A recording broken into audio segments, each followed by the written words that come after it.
This is the Average Guy Network, and you have found Home Tech, show number 160, recorded on March 27th, 2014.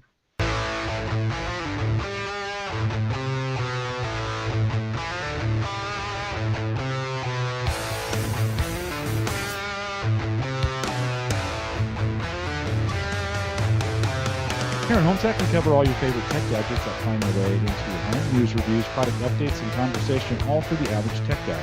I'm your host, Jim Collison, broadcasting live from the AverageGuy.tv studios here in Bellevue, Nebraska. And we post the show, of course, with world-class show notes. Hopefully you've been going out and looking at those. I do spend a little time on the show notes each week out at the AverageGuy.tv. If you have questions, comments, or contributions, you can contact the show. Send me an email.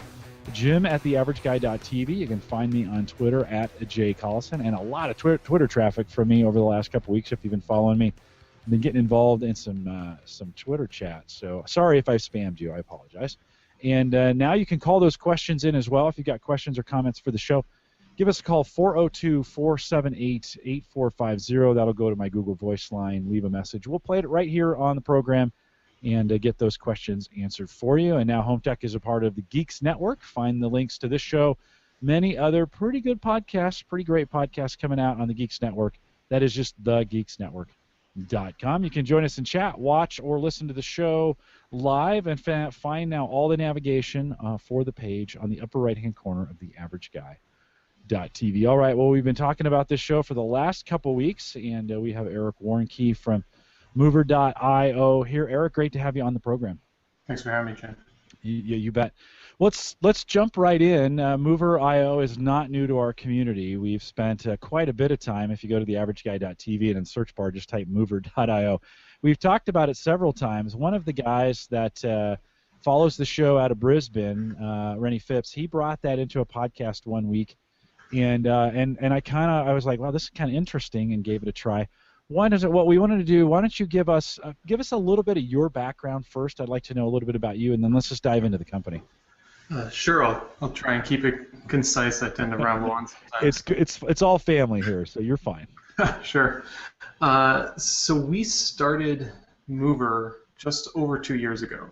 Our initial problem was we were trying to back up some websites into Dropbox. That was simply the best place to put it at the time. They do versioning, and it's the cloud, and all of our stuff was there, and we didn't want to have to deal with the backups ourselves. We had so many websites because throughout just my life I've done some web consulting, historically at least, and we had literally 100 domain names that due to stupidity we just simply never backed up. So we wanted to make this connection between the two services, and it simply didn't exist. Through all my efforts Googling and searching for a product, there was nothing that I could set up that didn't require me to install something. And that was a barrier that I felt I could, of course I could figure that out, but I shouldn't have to.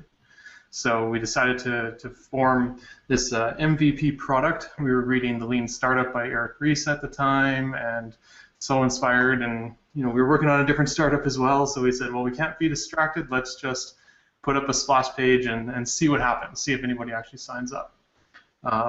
So this was like October 2011, I think, and we spammed out the link a little bit on the Dropbox forum, said, hey, all these threads mentioning FTP, we're actually building something, sign up, and by January, we had about 700 users actually said that they're interested in paying for it / using it in some capacity.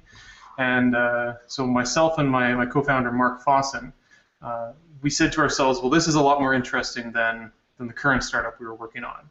And that startup was dealing with wireless hardware. We helped cafes and restaurants have better wireless hotspots. So we built a prototype for Mover at a hackathon, actually, here in Edmonton.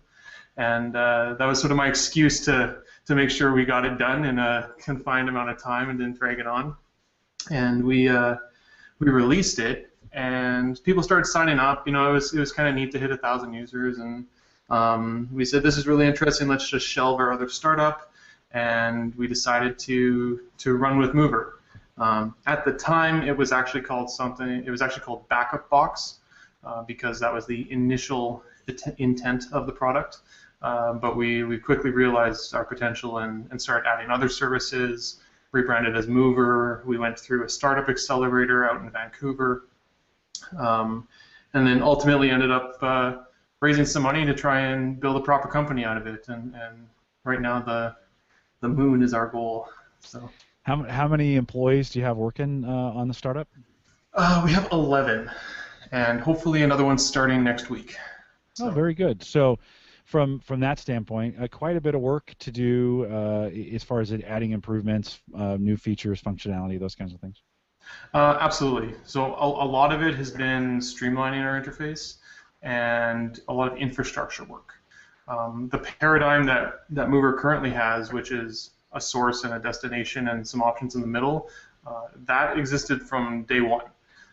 It's gotten a lot smoother and a lot more interesting to use, but the general idea of just A to B has been around since day one. We've kind of bounced between different pricing plans, and the team here is working hard to actually release some new ones in the future. So let's back up just a smidge. I Sure. mean, basically, in short, it's taking one cloud service, moving it to another cloud service, and it never touches you, right? It doesn't have to route through you. That has always been the hang-up of a lot of these things, is you could kind of jury-rig this in with your own internet connection, bring it to you, move it back up. But this like totally doesn't hit me at all, right? Yeah, that was the entire intent.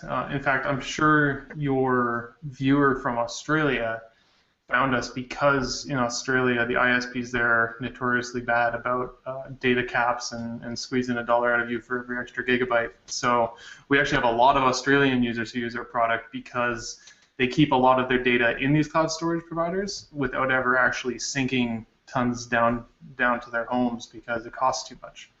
So for us, it's simply connecting the dots in the cloud without having to route anything locally. Let's talk a little bit about the services then that you attach to. Which ones? I know I talked about copy earlier, of course, Dropbox, Box. What are some of the other ones that you have connectivity to? Sure. So we support a lot of traditional services, so FTP, SFTP, WebDAV connections, Amazon S3 buckets we support, and through them Glacier. We also support OpenStack. Right now it's just implemented as Rackspace cloud files, but that cloud storage is something that we can also work with. Along with traditional stuff, we also support SharePoint, which is pretty tricky to work with and all its. Really? Yeah, SharePoint, huh?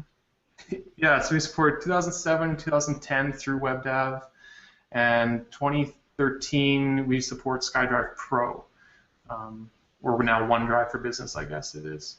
But we also support some other ones out there like SmugMug we made to see if photo would be popular, which we know it is, but it's decidedly a consumer level thing right now. We also support SugarSync, and well, there's about 20 of them. We have a couple white labeled ones as well, like Media Temple. And that can be, with those services, that can be from and to on both ends, right? If you want to, I could take it, there isn't any of those that's just one way where it'll only take files in or you can only take files out. They're both ways? For everyone except for MySQL. For that one, we can take a dump of the database and just transfer it to wherever as a single file. So Mark actually created that one as a bit of an experiment. But we have grand aspirations of saying, like, well, maybe one day we can translate databases between different types. But that is a little out of back in scope. our mind right now. Yeah, a little out of scope at the moment, maybe. Yeah. Right, to get that done. As you've looked at your average customer, and certainly you probably get a chance to see what people are doing. I mean, what's the majority of your customers? What are they doing? And what kind of transfers are being made, or what's your average use case, so to speak? Yeah. So from what we can tell, it's about 50% one-time migrations and 50% recurring backups.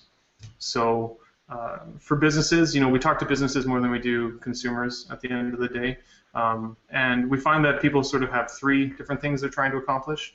Well, I guess technically 4, but they're trying to get into the cloud for the very first time, whether it's personally or on an organizational level. They have some old on-prem server that has 2 terabytes of data that is a major project to actually get it into something like Box or Ignite or whatever.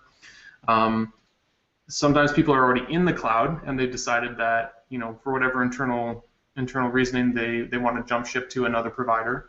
And it's not exactly locked in, but it's not exactly convenient to get that data out and back to the other provider. So we can help connecting 2 clouds. People often, whether for internal policy reasons or government regulations, they need to have backups of their services. Sometimes it's plain just security for your personal files as well.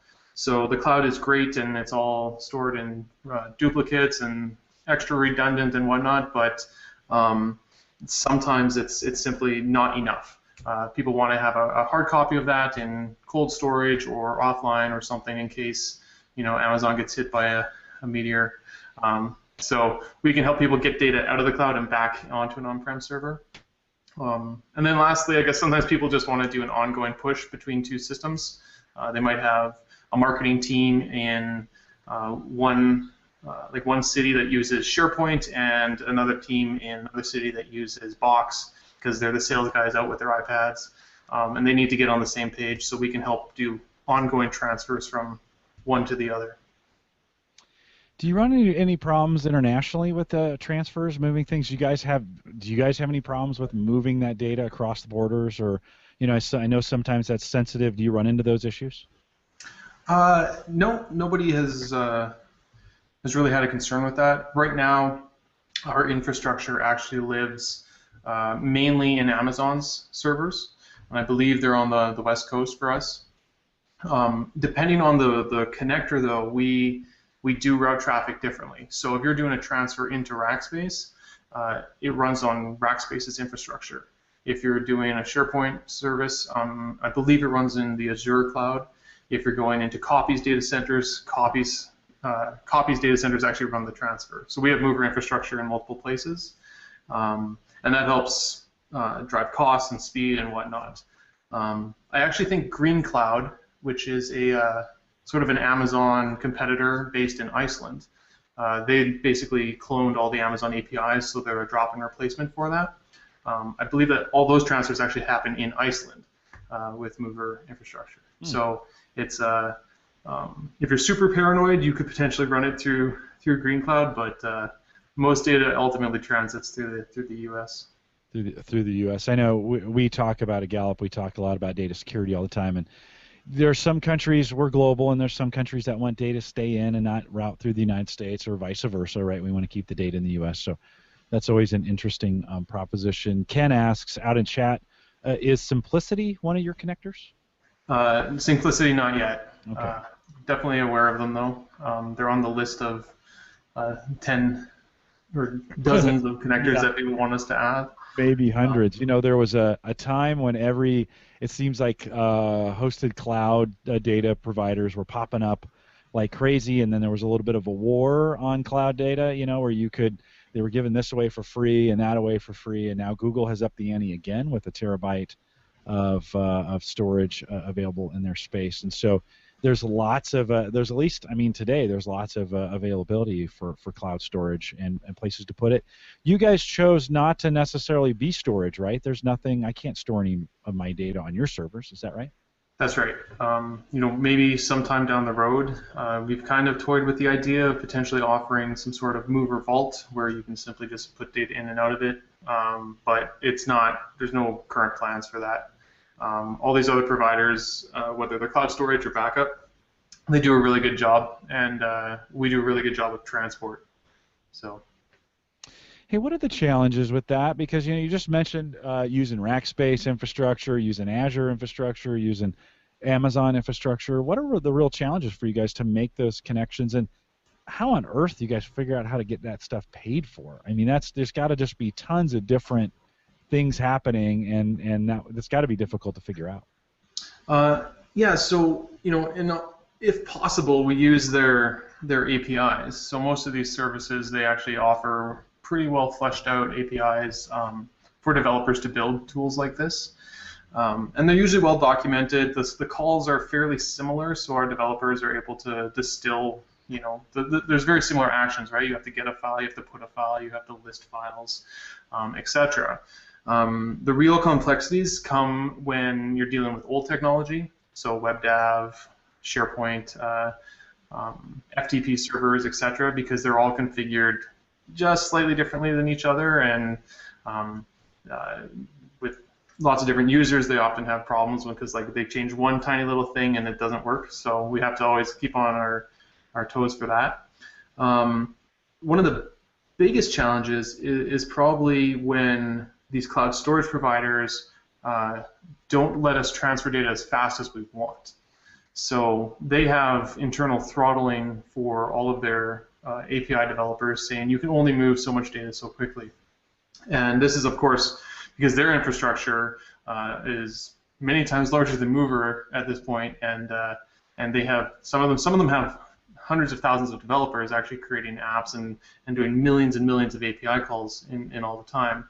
And sometimes there's a company like Mover that comes along and says, well, I want to move 10 million files overnight, and we're on Amazon, so we just have to spin it up and say go. And the reality is we could actually take down some of these providers if we were allowed to do that. So one of our benefits, though, is we get to have good relationship with them, so we can actually ask for increased limits when a customer comes along and says, I'm on a deadline. And some of them were actually in the top 10 users of their APIs, which is nice. So in my scenario, so the way I use it, I've got an FTP server for my web server, and I'm backing that up, and then I'm grabbing that backup file on a weekly basis. And let me quick bring up. Maybe you can talk through this a little bit. So it's completely web-based, right? No, I don't have to install any software anywhere to make this work. Nope, unless you're trying to connect to something local, in which case we unfortunately have to say, well, if you had an FTP server on your computer, we could connect directly to that. But that kind of thing we're trying to overcome. So there are future plans for actually creating a desktop connector so that users who don't really understand the complexities of their own firewalls and whatnot would be able to say, just put this file on my desktop. I don't want to think about it. Right. Okay. And so in this case, with the FTP connection, I was able to make that fairly easily, fairly successfully. Grabs that and it just moves it over to, and I picked copy because at the time we'll talk about licensing and the costs on this here in just a little bit. But I picked copy because you guys have a relationship with copy.com. If I move it onto there, there's no transfer charge for me at this point in time, and so I can move that backup file over. And then, so here's the schedule. It's active. I could turn that on and off. I'm showing folks here. You can just turn that schedule on and off if you want. Pretty simple, pretty easy to do. Right now, the setting is I get 10 total gig of transfer over the lifetime of my account. Is that right? Yeah, that's a one-time credit. And then we'll talk. We'll hold on that for a second because I want to get to this. And then here's the activity that's going on here. And let me scroll through. Let's see. This is in January. Oh, so actually, it does look like maybe I was mentioned before. I was looking at copy.com and it was looked like I hadn't had a file moved since maybe late in January. And if I look at the logs, it does tell me that no files moved. So something, it looks like, probably has broken on my FTP side where that new file hasn't shown up on a weekly basis. So my backup's probably broken. I'm gonna guess maybe. Yeah, potentially. I mean, we basically have to roll over every single file and look at the timestamps and say, is there anything new? So this looks, I mean, because it's green, it's basically saying we didn't find anything new to move for you. So it could be that nothing's changed, or as you said, maybe that file that you're expecting to show up hasn't shown up. Yeah, but some pretty good reporting on that. That kind of allows me to kind of troubleshoot it at this point. I'd had some, and I'm using a WordPress theme to do my backup, and they're all terrible on WordPress. The backup, it seems like the backup plugins are not always the greatest. So this is good. It'll troubleshoot me. And I probably, if I read the email that you guys sent me when I was done, it probably said something like no files moved. And if I read it each week, I got the email. I'm like, oh, good to go. It's done. It probably says that in the email, I would imagine. Yeah, so the fact that it is the state that it is probably the technical error code is probably 101. So like it's a success because we think that we did everything right, and no files moved is still a success. Your email probably does relate that. Yeah. It should say this was a success, but we found nothing to move. So. Yeah. Yep. Yeah, I'd imagine that's in there. I remember going back and look at that. That's one of those human error things where you're like, oh, Jim, you actually do have to read the email. It won't do it for you. Ken out in chat, he asks, we're all geeks and we like numbers. Sounds like Mover.io moves a lot of data. How much do you guys move per week or day or month, and how many users do you currently have? Yeah, so we've got about 115,000 registered accounts, and every month, I believe this month we're actually about to move 2 billion files. Actually, I should correct myself. We're going to process 2 billion files. And that's sort of the vanity metric that we have on the homepage. And every single day we do about 30,000 transfers. So a transfer may move one file, it may move, it might show up and say we didn't move anything. But we still did work on those files and we had to look at them. And one transfer could move 1 million files. But we do 30,000 unique transaction IDs every day. That's a lot of files. Yeah, it's not enough. Dropbox says that they add 1 billion objects into Amazon S3 every single day. Oh, man. Yeah. Yeah, well, so it's a target-rich environment for you. Absolutely. Yeah, very good. Let's talk about pricing a little bit. There is a model currently out there that you guys cover. So 10, if you want to try it out, you can move 10 gig of whatever from wherever to whatever for free to get things started. Do you want to? We mentioned in the pre-call a little bit. You've got some new stuff, maybe some new pricing coming. How do you want to handle this? If someone wanted to get involved in this, what should they know? Sure. So currently our model is this pay-as-you-go system where it's based on credit, kind of like prepaying a cell phone. You just add credit to your account and you can chip away at it as you want. We're finding that to sort of evolve the company and support ourselves, we need to keep experimenting and iterating on that pricing model. And so next week, our plans are to actually introduce subscription plans. So we're not going to do away with the pay-as-you-go model, but it's going to be shaped so that it services people who just need it for one-time use. So if you're looking to do a migration, you really don't need schedules. You just need to buy 10 or 50 gigs or whatnot and run a transfer or two. And if you're looking to do recurring backups, we're going to provide some tiered plans that give you a certain number of gigabytes per month, a certain number of schedules. And if you're a business, we'll give you a certain number of users. So we have certain connectors like Google Drive and Box where we can actually show you the users in your account, and we can help you map them between them. So those are the new plans that are going to be coming in hopefully soft launch Tuesday if we hit our targets. Oh, good.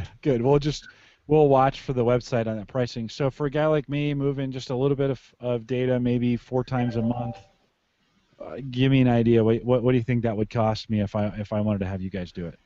So for what I saw of your account, you can probably remain free for that. Because WordPress, in general, your WordPress site's going to be super small. 100 megs maybe, way less. Most websites are like 5 megs. And you get one schedule is what we're going to be offering free accounts, which is what you have, and that should work. Oh, okay. So one schedule, it'll be fun. It'll be fun. Yeah, one schedule. You can use it personally. You can try it out, and we also enable you to get more data if you want. So we have something called Tweet for Credit that we are just in the interface there. You can sort of help promote us, and we give you an extra 2 gigs. And with things like the World Backup Day promotion, which I'm sure you were going to bring up, we'll go ahead. Give you another 15 gigs. Go ahead and mention that. So World Backup Day is coming up this weekend. Yep. And that's just free for anybody at this point. All I have to do is sign up for it, and I get 15 more gig. Yeah, so what we ask of our users is if you help promote us, just like send out a tweet or Facebook post linking to the fact that we're helping people back up for free. We'll give you another 15 gigabytes to your account. So before next week, you could potentially get 25 gigs with a new account if you help us promote ourselves a little bit. Oh, So very good. and that should be fairly good for most people's personal backups for quite a while. Yeah. Now, you say most people. The crowd that runs in this community, we're all home server guys, right? We Yeah. put terabytes of storage in our home, and we're proud of it. And so maybe some of the listeners, but I know the home server guys are like, oh man, 20 gig, whatever. I'll blow through that in an afternoon. So it's just kind of funny. This crowd is maybe a little bit different than most, but I totally get where you're going. Ken jokingly says, "What does the coupon code HomeTech Podcast get him?" So he just wants to know if he puts that in. If you email me at eric@mover.io, I'll toss you five gigs. Oh, there you go. Very good. And then OwnCloud, is OwnCloud one of those that you support as well? I believe we support them through WebDAV. Okay. I had talked to their CEO at one point and signed up for one of their accounts and actually tested it, so I believe it works, but I don't know of anyone who's actually come and used it with us. Yeah, Drashna says I need 3 times 4 terabyte drives to finish duplication of my video. So that just gives you a little idea of some of the craziness that goes in our community. The Norco. I don't know if you're a hardware geek at all, but there's a Norco for $20 that has 20 drive slots in it. That some of the guys back in the day purchased. I'm seeing a lot less dependency on. We're just seeing a lot less here and a lot more moving to the cloud now, of course. A couple years ago, people were pretty skeptical. It is difficult. That's the one thing. UK, Australia, some of those areas where there are bandwidth limits at the individual for the individual consumer, it gets more and more difficult to do that, of course, because this podcast is U.S. based, and we're all, most of us here in the U.S. It's like running water, bandwidth. It's like whatever for the most part.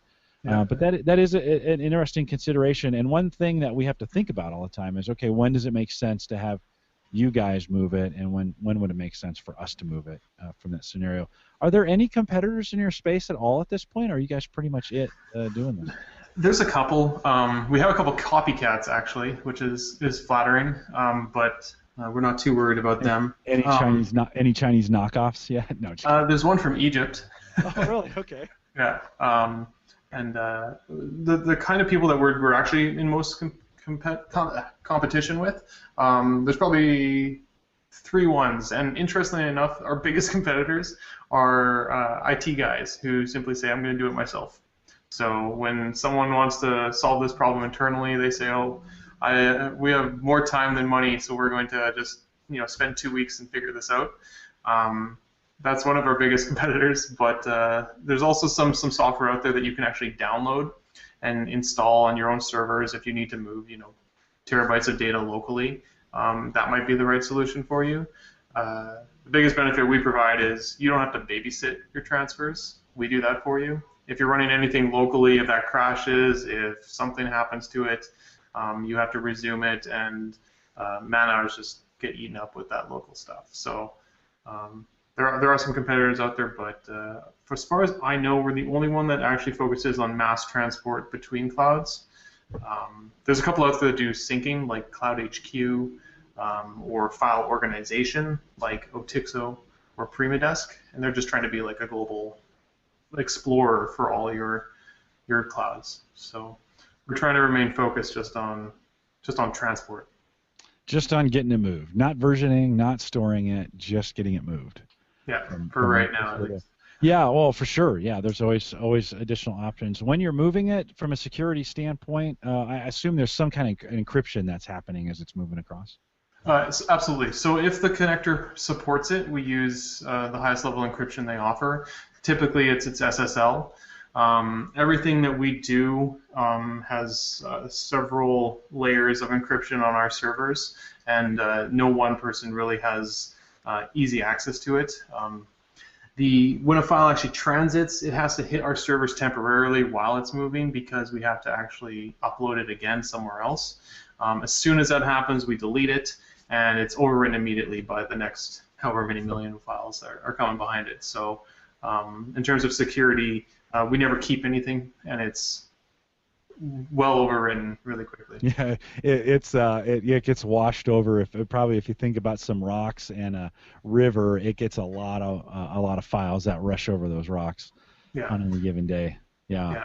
Some companies actually are really concerned, and so we offer them the ability to say, well, we can have a custom instance that just runs your transfers if you're paranoid and don't really want to have the random potential of files intermingling, but normally that's not a concern. Yeah, it's a needle in a needle stack, right? I mean, from that standpoint, trying to track that stuff down. It's like, okay, good luck, have fun trying to find that file. It's going to be buried amongst a bunch. I'm looking at your if you go over to, and you mentioned this earlier, but if you go to mover.io, right on the front page is the number of files. It says files and counting, 8.106726. It just changed. So you've got a lot of stuff, and I assume that little counter is that something? Is it a little bit behind, or is that real time? And how the heck do you get that? How do you count that? So that's a little bit behind. The actual JavaScript magic behind it is we took a point in the past, so that's probably a month old, and we said how many files have we moved a month ago, and how fast were we moving them. And then it just does the calculation of like where should we be now. Every time we update it, it's a little bit faster. It's a little bit farther ahead because our velocity keeps accelerating. But it's pretty accurate. It's probably within a couple 100 million behind of where it should be.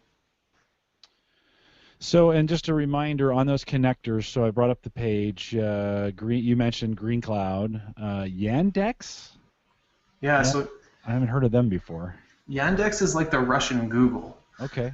They run a search engine in Russia, and they also offer online storage and email and whatnot. So we support them, and I mean they get a fair bit of usage. I don't think they really are visible on the pie chart, but it's not insignificant. It'll be big someday, right? Maybe. Yeah. You mentioned Office 365. Well, you mentioned SharePoint. You didn't talk about Office 365, but that's just an extension of it, right? Yeah. So I mean, SharePoint 2013, or rather, SharePoint Online is SharePoint 2013 in Office 365. Hosted. Yeah, and that has a SharePoint or a SkyDrive Pro component, which I guess is now called OneDrive for Business, and we support OneDrive for Business. So you can actually see all the different employees under your account there if you want. If you were an administrator and you could migrate in or out. Okay. Dropbox, Box, Google Drive, OneDrive, Copy. We talked. WebDAV. You talked about that. Amazon S3, Rackspace, Ignite, MySQL. Drashna was asking about that earlier. MySQL, SugarSync, SmugMug. You mentioned that one as well. SFTP, DreamHost. Media Temple I haven't heard of before. Yeah, Media Temple's they're a web hosting provider out of Los Angeles. So is DreamHost, I guess, in that vein. And those are white labeled connectors. So what does that mean? White labeled connector. What does that mean? It's FTP, and we've just put a logo that says Media Temple on it and specified their connection. So we're friends with them. That's why we did that. They actually sold to GoDaddy just a couple of months ago. So, but sorry to hear that. Yeah, they're a quality host in my mind. The Mover website and blog are all hosted on Media Temple. Okay. So Very hopefully good. they don't go evil and just try and upsell me. Well, you know, my only problem with GoDaddy has been the amount that when you're trying to check out, just the amount of extra steps it takes to get done. Yeah. I don't, I like simplicity, and I'll pay a little bit more for that. I don't always have to have the cheapest. So that's been my only hang-up with GoDaddy. They seem to have straightened out a little bit on their advertising too, so that's kind of nice. The last one is OpenStack. Is OpenStack also a white label, as you say? So our implementation of OpenStack right now is confined to Rackspace. But if someone had an OpenStack requirement, I'm pretty sure we'd be able to help them out. OpenStack is this basically open source cloud infrastructure that a lot of companies have bought into, including Rackspace, and it's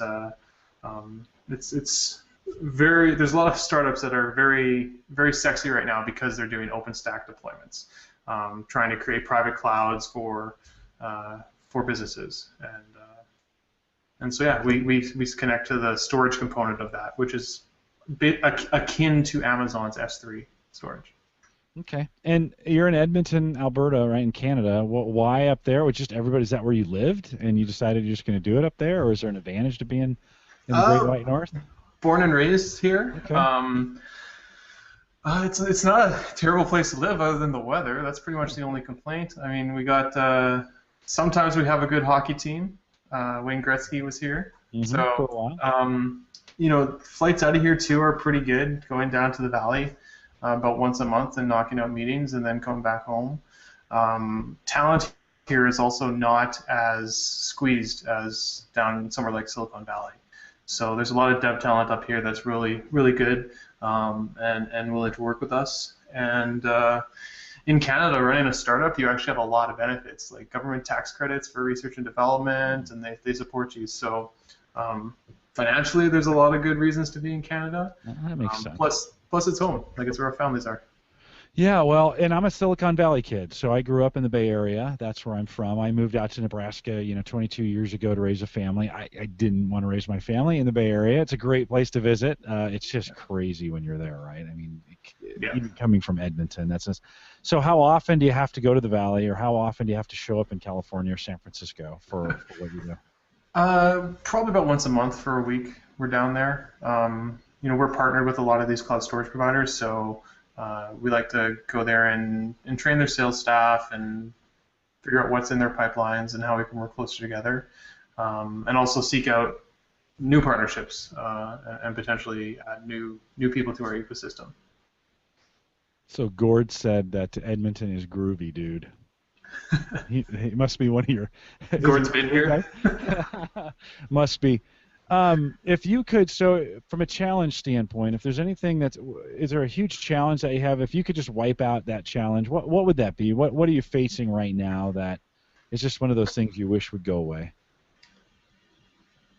Oh, I don't know. If you could magic wand it and make it go away, what would you wipe out? What would make it easier, better? What would make you? What are those things that would make it nice, better? My bank account. I think that's the challenge of any startup, right? I mean, it's just absolutely. Making this thing pay. Yeah, I think the reality is this whole industry is still really young. So one of the critical things that we have to be aware of is that we're still helping build it and actually accelerate the development of cloud storage. It's not as pervasive as things like the telephone. So companies like Twilio could go and create themselves very easily because it was a necessity that everybody had. I think that if every single person on the planet was using cloud storage, we'd have a lot more users already.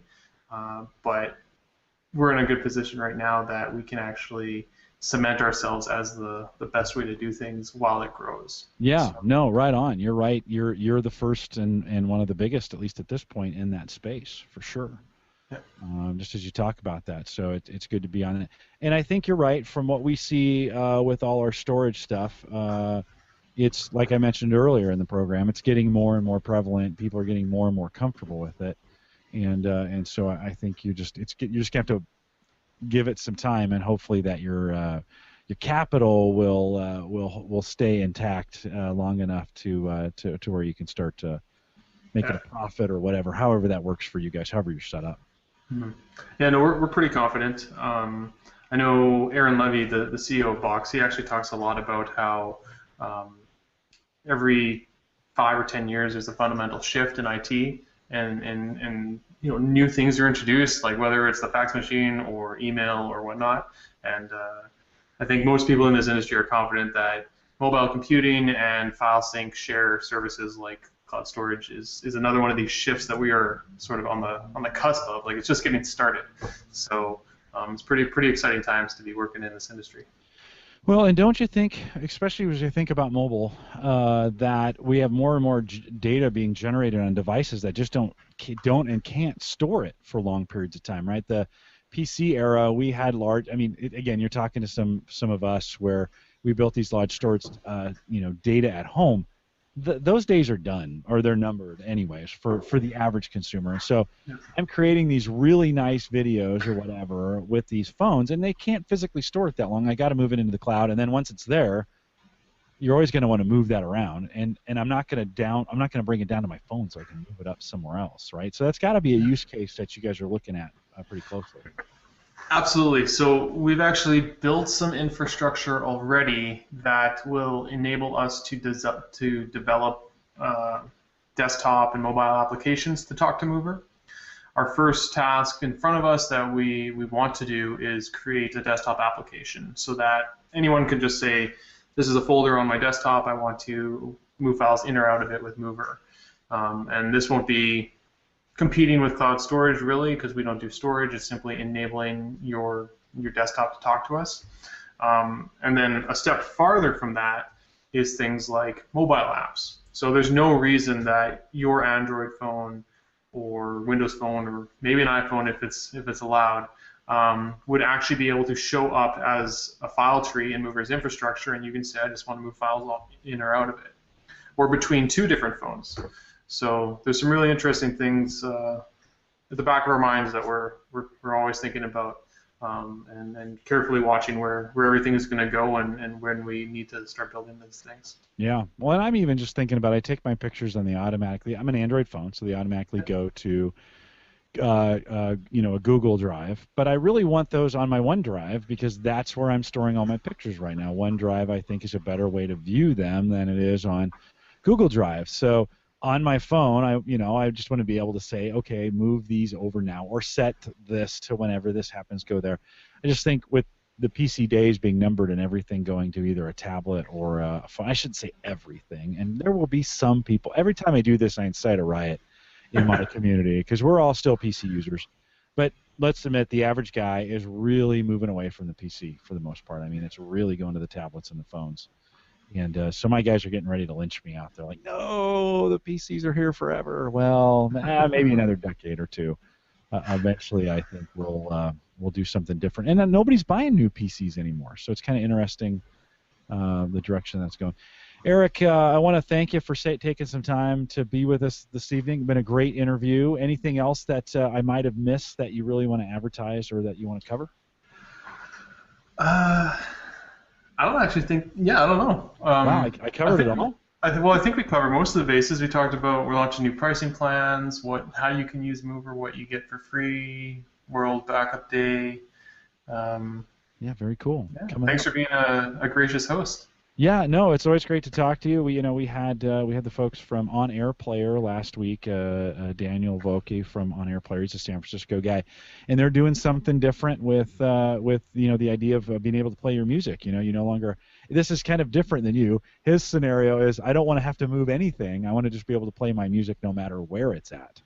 And so whether it's on your PC or on your phone or on your tablet or whatever, if he has access to it, he's going to play it. And so that was an interesting interview. I'm kind of enjoying this niche on our podcast. We've started to niche down a little bit with startups, and I like it. I like what you guys are bringing, some of the fresh thinking that you're bringing to this realm.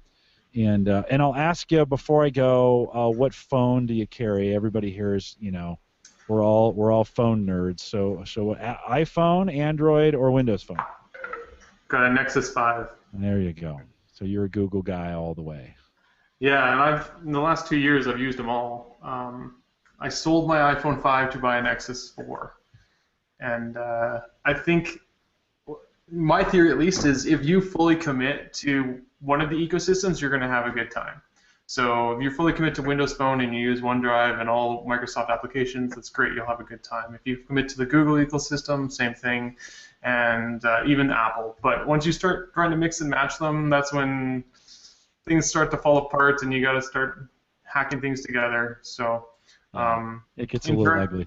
Yeah, and internally at Mover, we're Google Apps users, and that works well with my Android phone, and that's just sort of where I landed. So From a development environment, have you standardized on a desktop, or what do you guys? What do most of the developers use for development PCs or they're machines? mostly on Macs. I'm on a Windows 8.1 Dell laptop. I've been a Dell fanboy from day one, and one of our guys is running Ubuntu as well. Yeah, we same thing. A lot of our developers have moved onto the Mac, just as a great development platform. And but I'm a Windows guy. As a manager, I'll be honest with you, I could almost do my job on my phone. With it's answering emails and handling communication, and so much of that has gotten so good on the phone that it's hard. That or a tablet. I carried a Surface for a while. That worked out real well for me. We had the Surface 2. And I eventually passed that down to my daughter, and she loves it. It's been a great little device for her as well. But that seems to be the story. There's a especially among developers, there's a big shift over to Mac, and a lot of them are just developing that way. Yeah, I mean, it's not a terrible operating system. I've used it as well as Windows. I think at the end of the day, you just use what you like, and any real arguments are kind of pointless surrounding it. It's kind of a moot point in a lot, especially for the developers, right? The idea that I'm sure for you guys, you're remoting into something, right? They're not doing the actual development on their desktop, or maybe they are, but they're committing the code into the server. So it's not like they're actually doing that much on their laptops, right? Well, we have something that we've called DevBox, which is a standardized basically environment that you download and run, and it includes all the packages and whatnot that you need to run a mover clone on your local machine. And so our guys, they do their development on that, and then they commit their code up to GitHub. That's where we keep all of the repos. So there is actually a significant amount of work being done on the machines, but because it's a web application, it's not like we're crunching video, so it's not that intensive. Hey, let me ask you one more question, because I should ask all startup folks this. You've done a couple. If you were to give any advice to someone thinking about doing a startup, then what you've learned, you're a seasoned, you sound and look like a very seasoned startup guy. What kind of advice would you give people? I think the biggest piece of advice is that you have to fully commit to it. I know a lot of startups who are just toying on the side, and they're not as passionate and invested as I would want them to be about their products. They still rely on their day jobs and whatnot. And don't get me wrong, like everybody needs to survive. But from day one when I was out of university, actually when I was in university, I bought and ran an internet cafe, and my bank account has gone like this for most of the years, and it's slowly creeping back up now that we're running a somewhat successful company. But the reality is that if you're going to start a business, it's going to be really, really hard, and most people just don't realize the amount of time it's going to take to try and do something worth all the time. I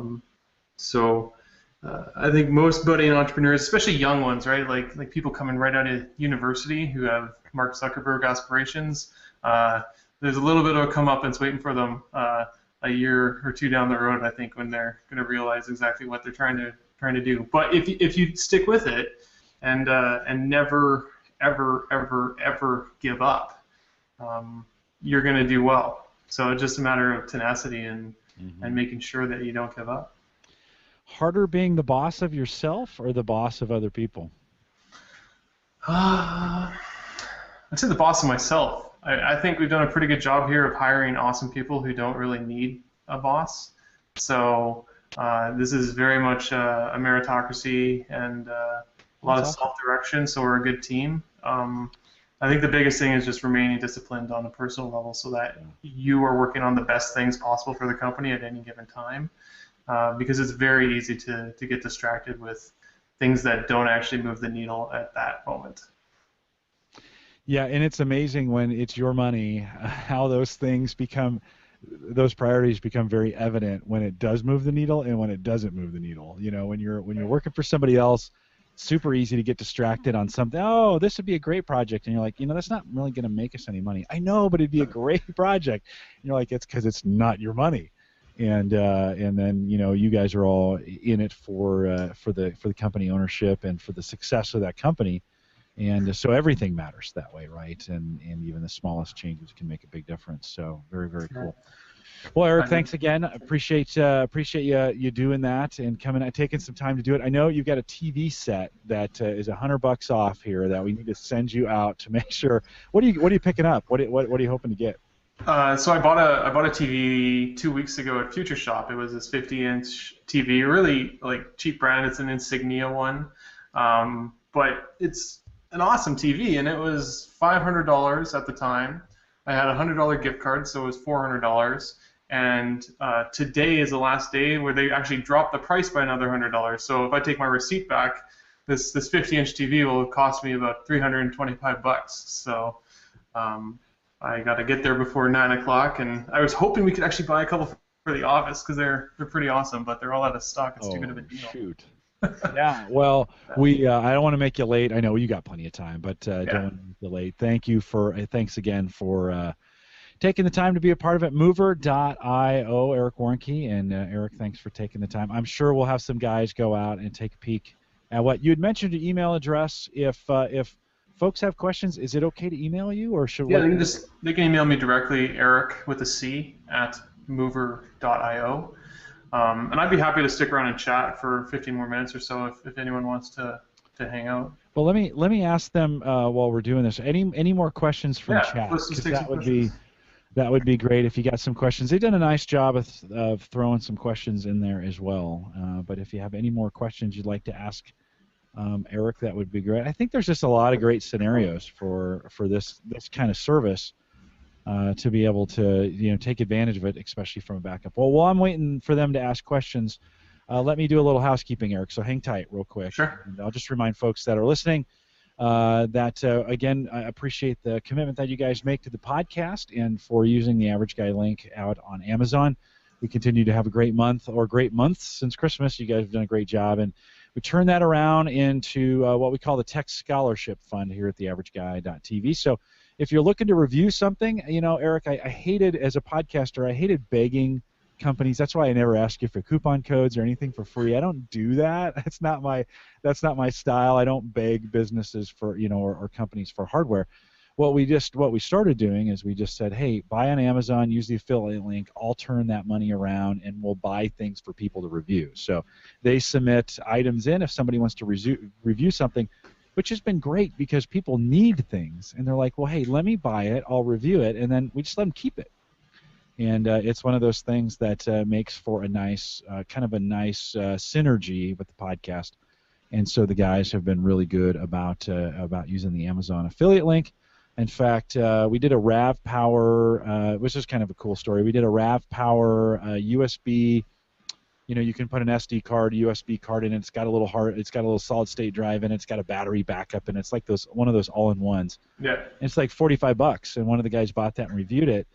And just last week, I had one of the listeners call in and say, "Hey, I'm sight impaired, and I'm looking for something where I can do audio off my iPhone and then move that up to Audio Boo. And I'm looking for a way to get it off my phone so I can move it to my laptop and move that up to Audio Boo." And that RAV Power was, I think, as a perfect item to be able to do that, because the phone will recognize it as a network location, and then you can just pull it off onto the laptop and move it up to Audio Boo. He uses that a lot for some of the media stuff that he does. So thanks again for doing the Amazon affiliate link, theaverageguy.tv/Amazon. Let's see. So one of the guys says, what do I have to do to have more data for free? Oh, that's not a great question. We've been known to give out data to bloggers. Oh, really? Written about us. Oh, there you go. Well, pretty much, I think what you're saying is if you say nice things about Mover.io, magical things can happen along those Absolutely. lines. Yeah. So tweet about it, Facebook about it, put it on Pinterest, put it on Tumblr, write about it on your blog. It'd be great if somebody out there listening wanted to use the service, write about it, and post it out at theaverageguy.tv. I am sure there would be. Yeah. Tell your boss about it when you go to the cloud. There you go. We'll migrate that SharePoint servers to somewhere else. I work with SharePoint at work, and I just don't think of it at all as an enterprise. I mean, I do because we use it in the enterprise, but I've always thought of it. We used it for 10 years, and I've always thought of it as behind the firewall, never let that thing out in public type application. And then they get better with that stuff, but it's all good. Well, Eric, no more questions. Let me. You know what? You did a great job. So let me let you go, and I'll stay around for a few minutes. But thank you for coming out tonight. And again, Eric with a C at mover.io. Yep. And you'll get back to them promptly. And if you have a big update and I call you back, will you come back on the program? Yeah, absolutely. I had fun. Awesome. And if you ever just want to geek out, like if you don't want to work and you want to talk about nerdy stuff like we do every single week, just drop me a note. I'll just have you on. You don't even have to talk about work. Sure. You can join us for the nerdy conversation. Just let me know. So great. Sure. Sounds good. Thanks, Eric. Have a great evening, and thanks for coming on. Appreciate it. Oh, there is a question. Wait. Wait a minute. What sort of behind-the-scenes costs are there involved in running Mover? Oh, you talked about that early. Behind-the-scenes costs. Amazon, they all charge you, right? Well, I mean, the biggest cost to a startup like ours, especially one that's working with any sort of SaaS application, is definitely people. So salaries are the biggest thing that we pay for.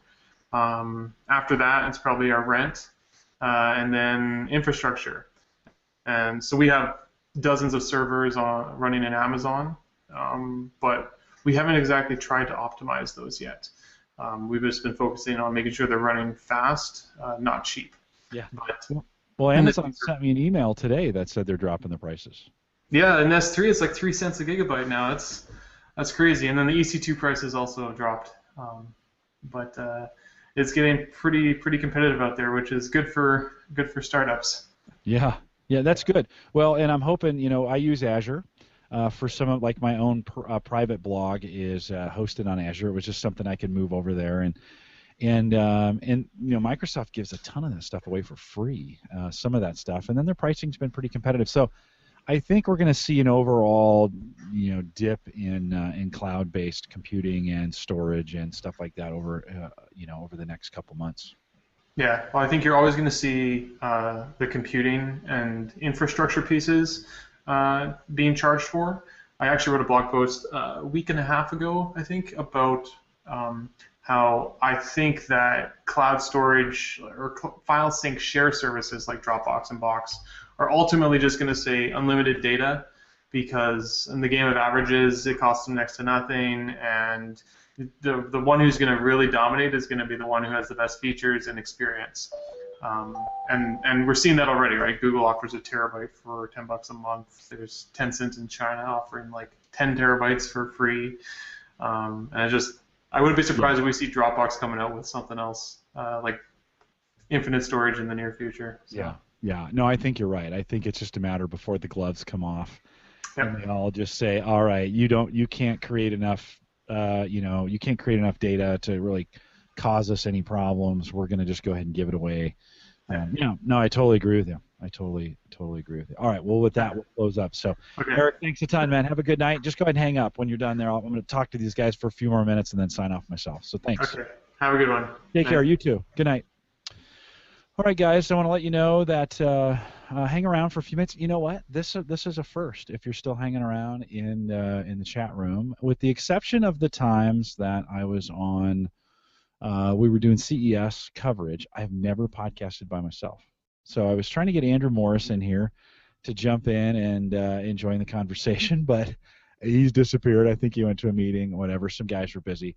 And so we'll wrap some things up here, just some community things going forward, some stuff that you guys need to know, and we'll call it a night. This might be the first podcast I've done in under an hour in quite a long time.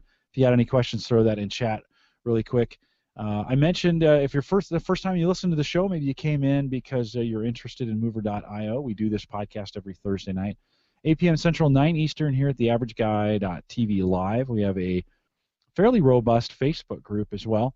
If you want to join us on the Facebook side, head out to facebook.com/group/theaverageguy, or easier, theaverageguy.tv/Facebook. That is out there for you as well.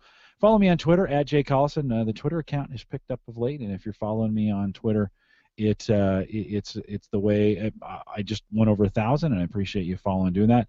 The chat room is saying thanks to Eric, and thanks indeed. And we've got more of these kinds of podcasts coming. I'll be setting more of these up here in the future. One of the ones I want to highlight that I'm working on, if you listen to on Tuesday, if you listen to homeservershow.com, Dave McCabe, Kevin Schoonover did a kind of a whole rundown on smart things, and I'm trying to run down the smart things CEO right now, so we can have him just in a format like we just did and ask him some things. We'll bring Kevin back for that as well. Sent their PR a note, and they said they'd get back to me quickly, and I haven't heard from them yet. So hopefully we'll get the Smart Things CEO on here and be able to ask them some questions. An interesting, Smart Things is an interesting alternative to Nest, because certainly when we looked at Nest, a lot of excitement about it in the beginning. Very expensive, and now they're owned by Google, and be kind of interesting to see what happens with Nest. In fact, Mike Howard just mentioned this morning one of his Nest thermostats is giving him some trouble, and he had to reboot it, which was pretty interesting stuff. Thinking about, oh man, I've got to reboot my thermostat. What if that thing got stuck in the open position? In his case, it got stuck in the closed position, which was off. Got kind of cold down in the basement, but in this case, what if it got stuck open? So we are working on that. I want to remind you, if as soon as I'm done wrapping up here, head over to Surface Geeks.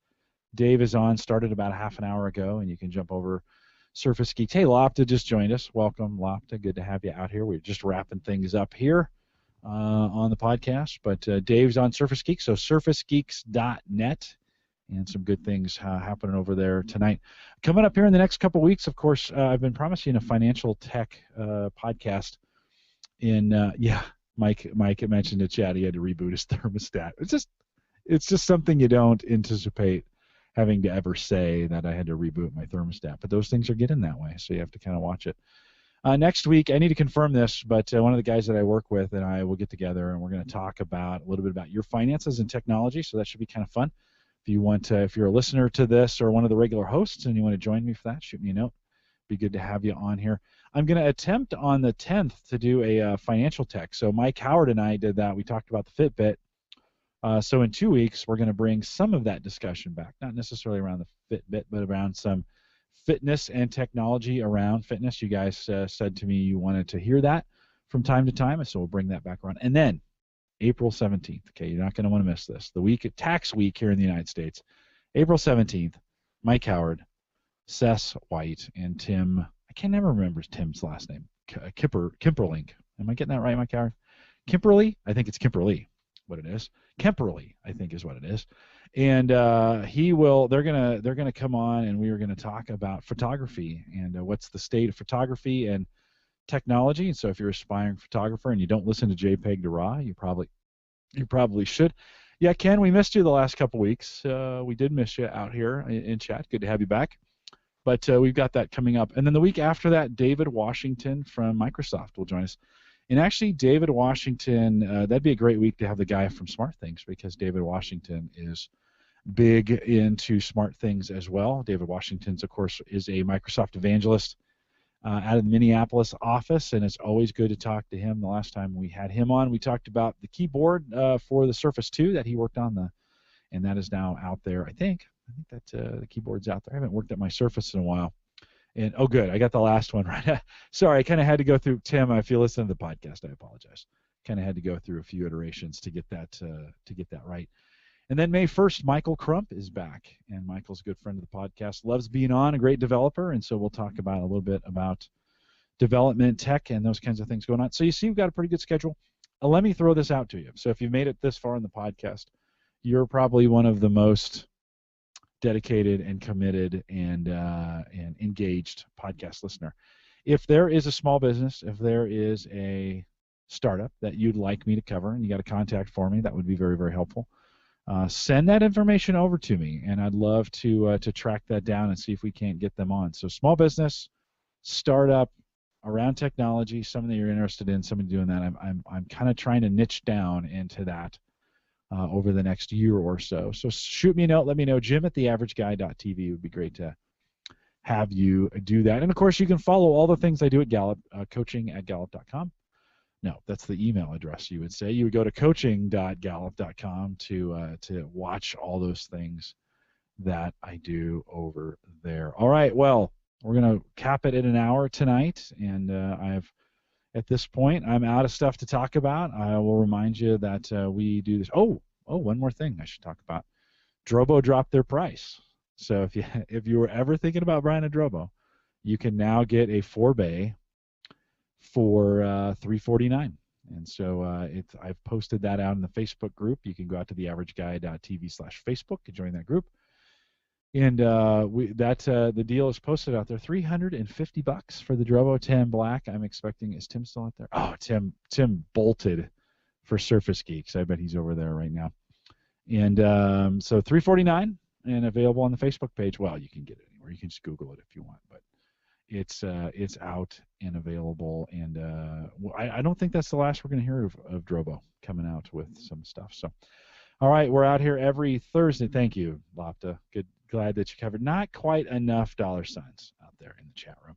We do this each and every Thursday night. We got a busy schedule coming up over the next 5 or 6 weeks. So hope to have you back out here Thursday at 8 p.m. Central, 9 Eastern out at theaverageguy.tv live.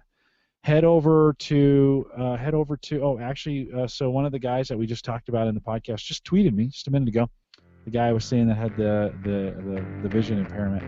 He looked at that unit we talked about. He said it might be promising. That's that RAV power unit. I think that's going to work for him. So I'm excited to do that. He just tweeted me, and that looks like that might work. We're out here every Thursday, 8 p.m. Central, 9 Eastern, out at theaverageguy.tv live. Love to hear from you. And with that, we'll end the broadcast. Thanks to everybody for coming out, and we will see you back here next week. Good night, everybody.